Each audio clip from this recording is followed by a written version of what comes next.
Merci beaucoup, bonjour à tous. Donc je vais vous parler de Commuto, qui est la société qui édite un site qui s'appelle covoiturage.fr, que certains d'entre vous connaissent peut-être.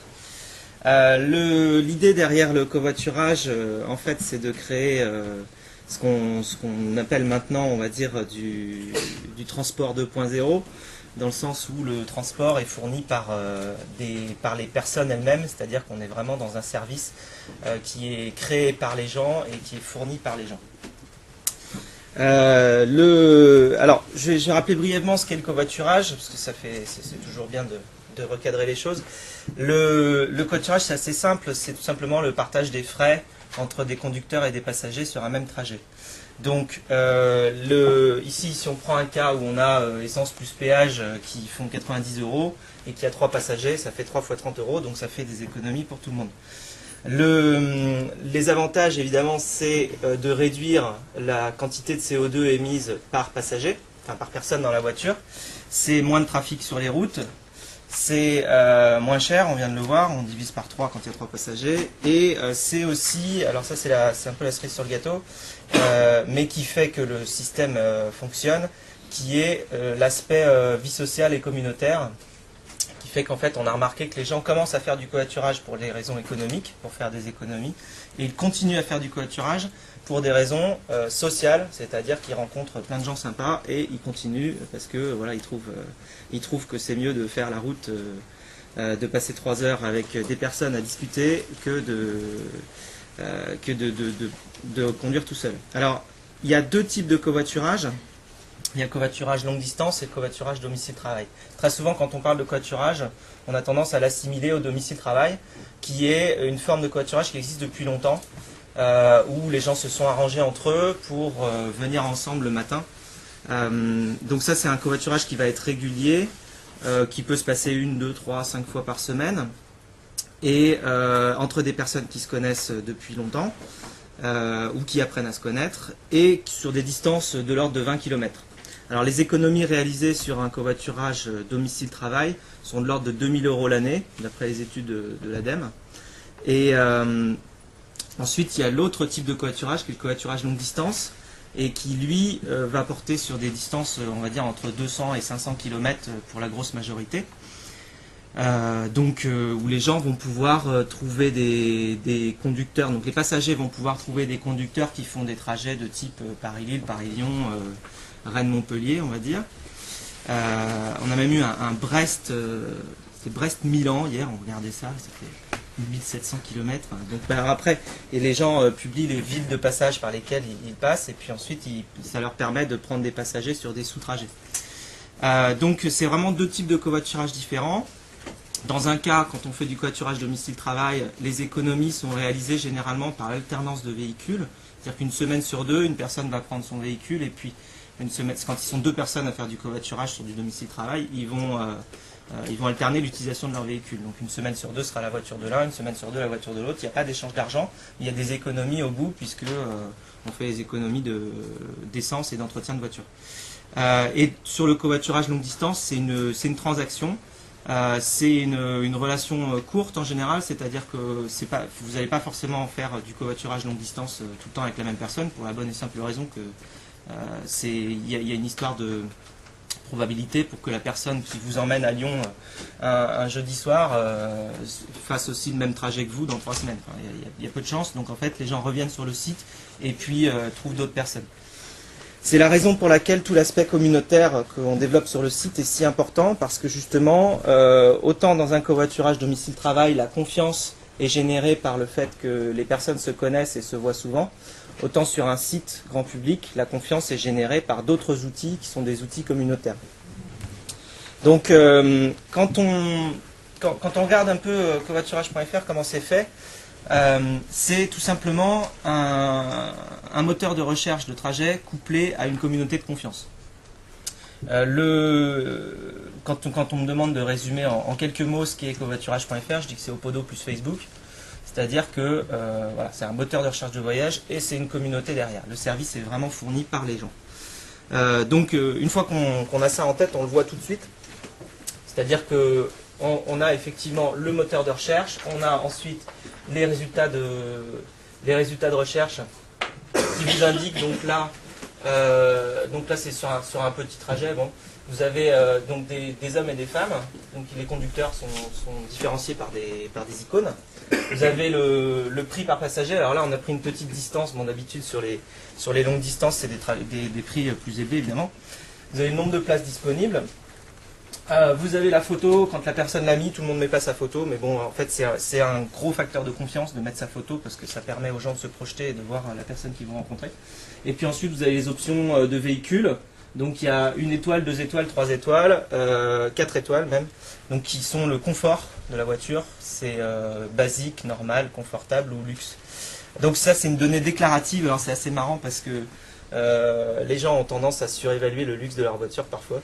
C'est-à-dire qu'on se retrouve, on a des 106 luxe, mais alors ce qui se passe, c'est que les gens ont remarqué que quand ils mettaient qu'ils avaient une voiture luxe, ils étaient plus contactés que quand ils avaient une voiture basique. Et donc, comme après, enfin, vous verrez, il y a un système d'avis où les gens, les conducteurs et les passagers peuvent laisser des avis respectivement.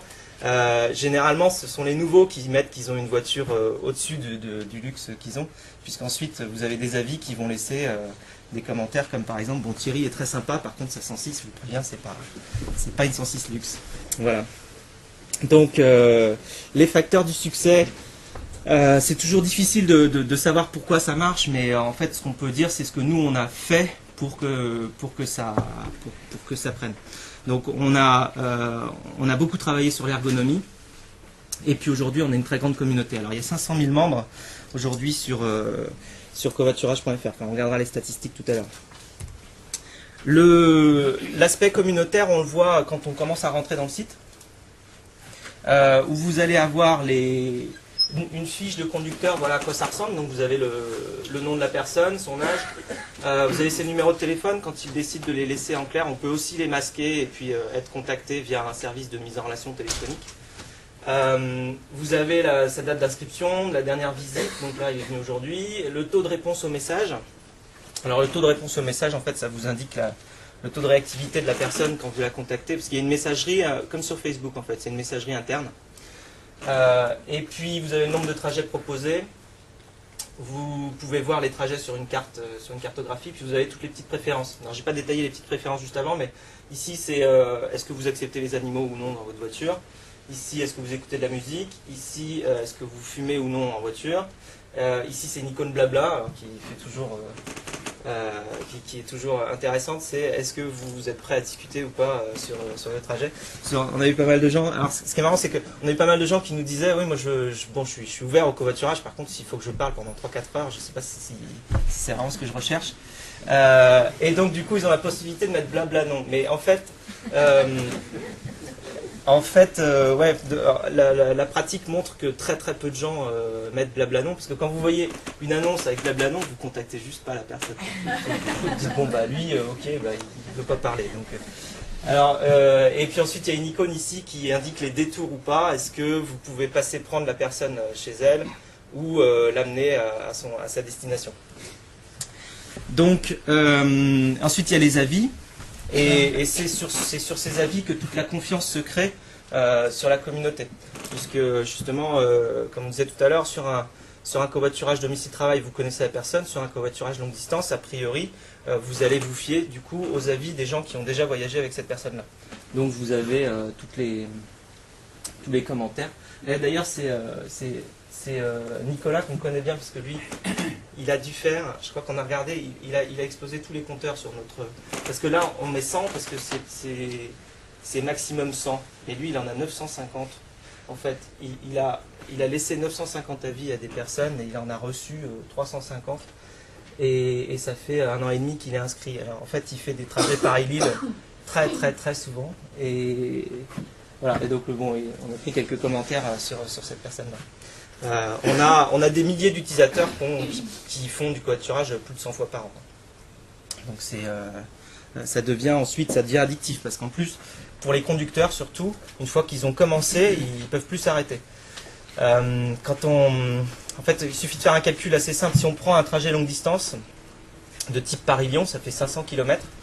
En coût variable, ça va être 60 € d'essence et 30 € de péage, donc ça coûte 90 €. Si vous faites l'aller-retour Paris-Lyon dans le week-end, ça vous coûte 180 €. donc 120 € d'essence et 60 € de péage. Et si vous publiez votre annonce sur covoiturage.fr, vous allez avoir des passagers qui vont payer en général autour de 30 € justement pour un Paris-Lyon. Et donc, si vous avez 3 passagers aller, 3 passagers retour, vous remboursez intégralement vos frais variables. Alors après, il y a évidemment tous les frais cachés, la dépréciation du véhicule, les assurances, les réparations, qui sont très élevés par ailleurs. Mais sur le moment, en tout cas, si vous publiez votre annonce en tant que conducteur sur covoiturage.fr, vous allez faire votre aller-retour Paris-Lyon et ça ne va pas vous coûter d'argent. Donc en fait, un conducteur qui a fait ça une fois ne peut plus jamais aller à Lyon sans publier son annonce avant. Parce qu'il a l'impression de rouler à vide et c'est une impression infernale. Donc voilà, ils deviennent complètement addicts. Ensuite, on a des annonces où les gens publient en disant bon, alors j'ai 2 lecteurs DVD à l'arrière, j'ai l'intégrale du Seigneur des Anneaux et puis Spider-Man 3, vous n'allez pas vous embêter dans ma voiture, je vous paye le café à l'autogrill. Enfin, ils vendent leur place. Et voilà, donc c'est ça qui crée le système qui fait que les gens reviennent et on a de plus en plus de trafic, de plus en plus d'offres. Donc voilà la fréquentation, ce que ça donne. Donc ça c'est janvier 2008 et ici c'est décembre 2009, donc c'est multiplié par 30 quand même. Et je précise qu'on ne fait pas du tout d'acquisition ou de marketing pour aller chercher les gens, c'est uniquement le bouche à oreille. De toute manière on n'aurait pas suffisamment d'argent pour simplement faire un marketing aussi efficace. Et donc le développement du service est lié uniquement à la communauté. Les gens se passent le mot. Aujourd'hui, on a entre 1000 et 1500 nouveaux inscrits par jour. On a entre 40 et 50 000 personnes par jour sur le site. Et donc ici, ça c'est les statistiques qui vont jusqu'à décembre. Alors ce qui se passe, c'est que très souvent, justement, en décembre, on a un pic. Donc ici, c'était décembre 2009. Parce que les gens bougent énormément autour de Noël. Donc là, c'est pour les trajets longue distance. Et ensuite, là, j'ai pas les statistiques ici sur le graphe, mais en mars, on a déjà dépassé évidemment ce qu'on était en décembre. Donc après, ça remonte. Donc en fait, il y a une petite cyclicité sur la fréquentation. Donc, peut-être le chiffre duquel on est le plus fier, c'est le nombre de tonnes de CO2 économisées par an. On approche des 100 000 tonnes de CO2 économisées par an grâce au service. Alors même si notre motivation chez covoiturage.fr, elle est en partie liée justement aux économies de CO2 et à la baisse de pollution que ça peut générer, on sait très bien que les gens qui utilisent covoiturage.fr, eux, leur motivation à 93% sont économiques au départ. Mais on a la chance d'avoir une optimisation de la capacité de transport qui génère en plus des économies de CO2. Parce qu'en fait, si on regarde le covoiturage, au final, c'est quoi? C'est tout simplement remplir les millions de voitures qui sont vides et qui sont juste de l'énergie de transport perdue. Si on regarde une voiture est arrêtée à peu près 95% de son temps de vie, et quand elle roule, son taux d'occupation c'est 1,2. Donc si on va très très vite sur le calcul, on se dit la ressource voiture est exploitée à peu près 1% de sa capacité de transport. Donc nous, ce qu'on fait, c'est simplement grâce aux outils de mise en relation informatique, donc on est accessible sur Internet et sur mobile, on diffuse l'information sur ces places libres pour pouvoir les remplir. Donc en fait, c'est de la pure optimisation d'énergie de transport qui est là, qui n'est pas utilisée.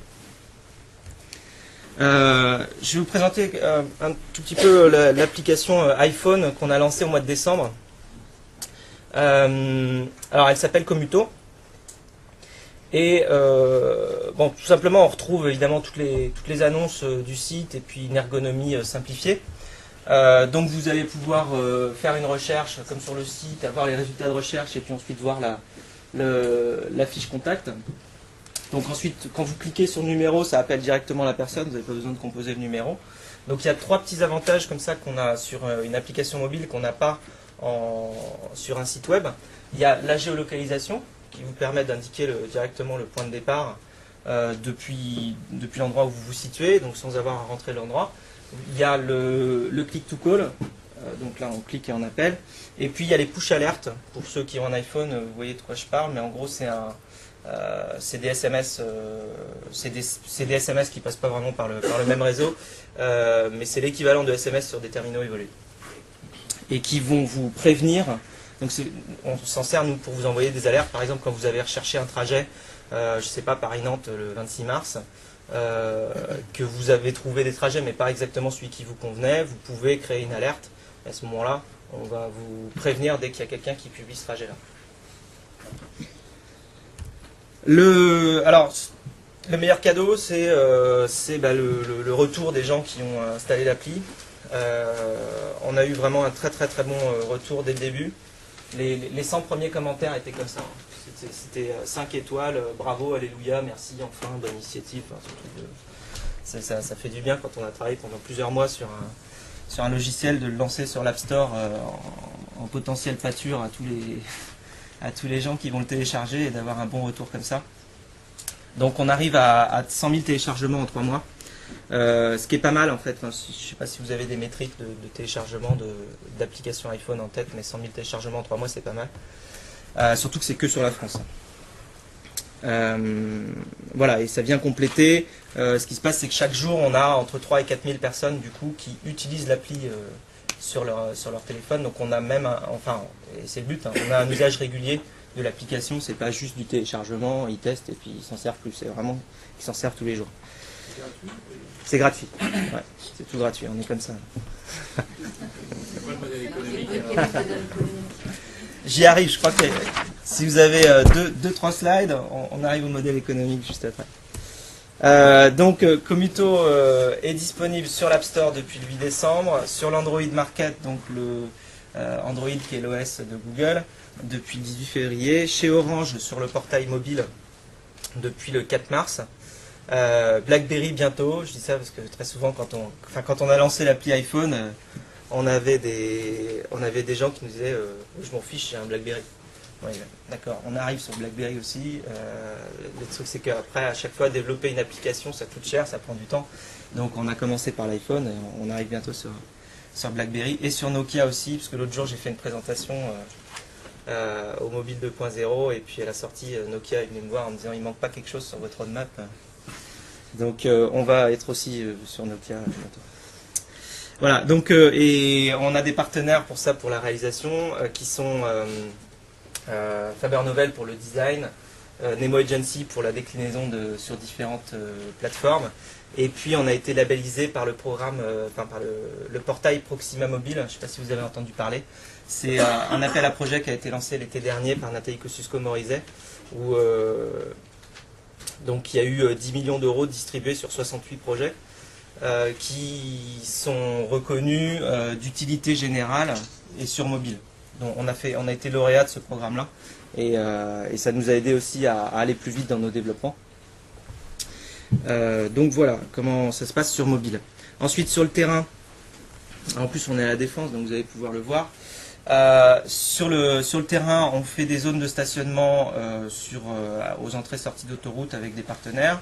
Alors ici, les 2 photos du bas sont des photos qui sont prises au parking centre de la Défense, un centre qui s'appelle Mobiway, qui est un centre de multimodalité. Donc vous avez un lounge à l'entrée. Vous avez ici le but du lounge multimodalité, c'est de pouvoir vous offrir toutes les solutions de transport possibles. Donc c'est en partenariat avec Avis Okigo, qui est une entreprise d'autopartage. Alors l'autopartage et le covoiturage c'est différent, je ne fais pas juste une aparté là-dessus après. Covoiturage.fr, SNCF RATP, Vinci. Et vous avez une zone d'embarquement et de débarquement covoiturage à côté du lounge. Alors il y a aussi une borne où vous pouvez rechercher votre trajet.